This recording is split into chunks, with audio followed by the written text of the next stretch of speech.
New York Knicks, in terms of where we rank them in the Eastern Conference, do we think they're contenders, or are they just going to be happy to be in the playoffs this year?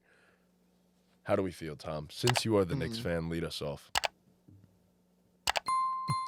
I'm trying to put words into Feelings? correct order. Like feelings, feelings into words. That's there a great way to that's a great way to say it. No, I still think.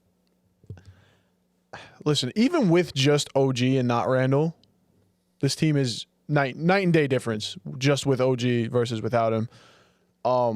They're not in a tier with the Pacers, bro, and the Magic. They're gonna be like they beat those guys.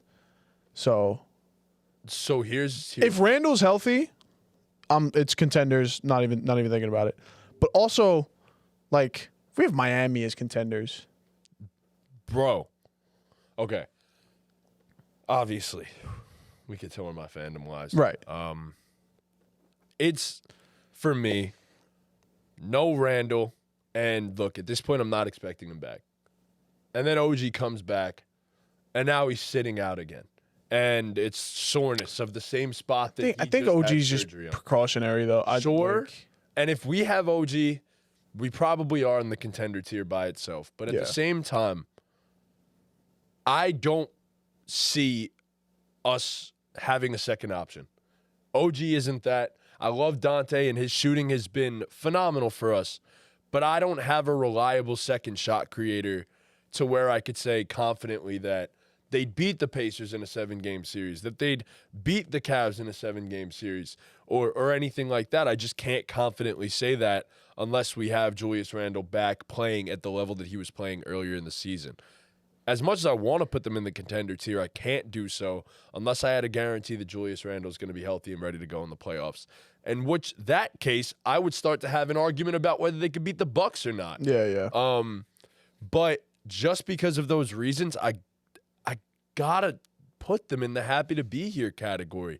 And it's simply for those reasons. Jalen Brunson has turned into a complete and total one-man show, and it's insane to watch. As I just said, he scored 63, I think it was, or 61. something like that. 61 in an overtime loss to the Spurs. If that isn't the most indicative thing of what this season has turned into for the New York Knicks, I don't know what is. Brunson's doing as best a job as he can to carry us, but come playoff time, bro, there's too much of a load on Jalen. There's too much of a load, and, I mean, you guys see the numbers. That's all over social media and everything, too. These guys, Brunson, DiVincenzo, Hart, McBride, like, they're playing 40-plus minutes every night the past, like, week and a half, whatever it is. That's going to catch up to you. I mean, I don't care how durable you are or anything, and, you know, they certainly are. I don't know how they haven't crumbled yet, to be honest, but that's going to catch up to you. So, healthy, I'm absolutely putting them in contender. I have full confidence. I think if Randle, even if he does come back, though, like, what are you going to get? Yep. Because the thing is with this shoulder injury is right now he's doing, like, shooting drills and stuff, but he can't play with any contact.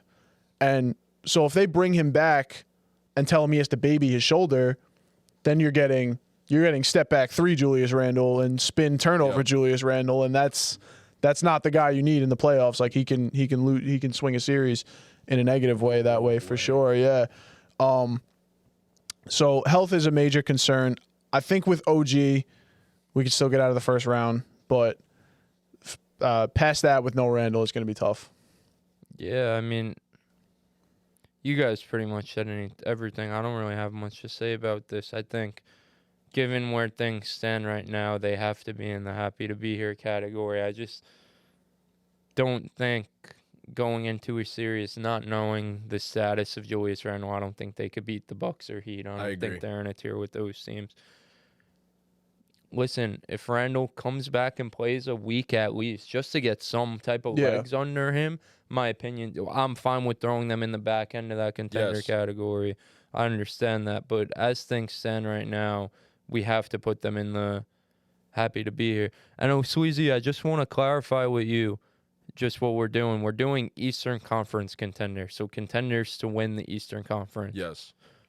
And look, Sleazy, first and foremost, why aren't we? if this team is fully healthy, what were we with OG and Randle in the lineup together? Like 12-1 or some shit? I think just with OG, we're like 15-2. Yeah, so. and then with Randle and OG, we were like, I think 8-1 or some shit. Yeah. Like, why aren't we contenders if that team is fully healthy? I mean, it's pretty much the perfect blend of everything you need. Dante's only taken a step up. I mean, no, the Bogdanovich and Burks trade hasn't exactly worked out the way we would have wanted it to, but regardless, like, I don't think Bogdanovich is a guy that you're going to leave open on the floor in a playoff game. So No. I think that's better than nothing. But all in all, I mean, you have Brunson, you have Randle, and then you have a bunch of guys who can go for 20 on any given night. And you have bigs that can combat with any of the best big men in the league, you would think, on defense. And then outside of that, Jalen Brunson has proven that even in the playoffs, there's no defense. He's a superstar. Yeah.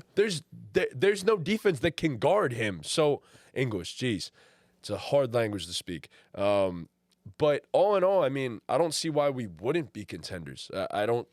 Oh, Sweezy, I agree with you. I don't think the Knicks beat the Celtics if they're healthy, but I don't really right now. I don't think the Bucks or the Heat do either. But agreed. I think the three of those teams have probably like similar odds. The Bucks probably have a better chance, the best chance out of the three, but I think the Knicks are in that tier with the Heat and Bucks. That's really the point. I do agree. The Celtics do look pretty unfuckwittable in the Eastern Conference right now, and they should steamroll their way to the finals, honestly. So, brother, how about you beat the Hawks first? Yeah, how about you beat the Hawks, so Sweezy? Like, then talk to us. Come on, bro. Stop it. But nah, all in all, it just sucks as a Knicks fan. Like, the hopes were actually there. Like, I'm not even going to lie. I was on top of the world, ready to, like, tell people and talk my shit that they were going to beat the Bucks, beat the Celtics, walk through the East, and go straight to the finals. I thought it was going to be perfect. But then our whole world collapsed, and you had Randle go down. You had OG go down. Isaiah Hartenstein was in and out of the lineup. We already had Mitch get hurt prior to that. So you were talking about 90% of your rotation just collapsing. Brother, we picked up Shake Milton. Oh, my God, bro. Oh, my God. Like, picked up Shake Milton. Do you know who Shake Milton is, Pete? Yeah. Do you actually? Oh, nice. Okay. All right. Well, that's unfortunate, but I'm sorry. You were supposed to prove our point. Yeah. Fucking lying. But all in all, it's just, it hurts. It really does as a Knicks fan because we can't have nice things. We're not allowed. Nope. Even when things look great, bright, it doesn't work out. Pete, two things. You want to throw the Knicks in the happy to be here? Yeah, so is that the top of happy to be here? Yeah. Magic, though? Yes. Yeah. Oh, yeah. And then You would think so right now with the current squad? Yeah. Cool.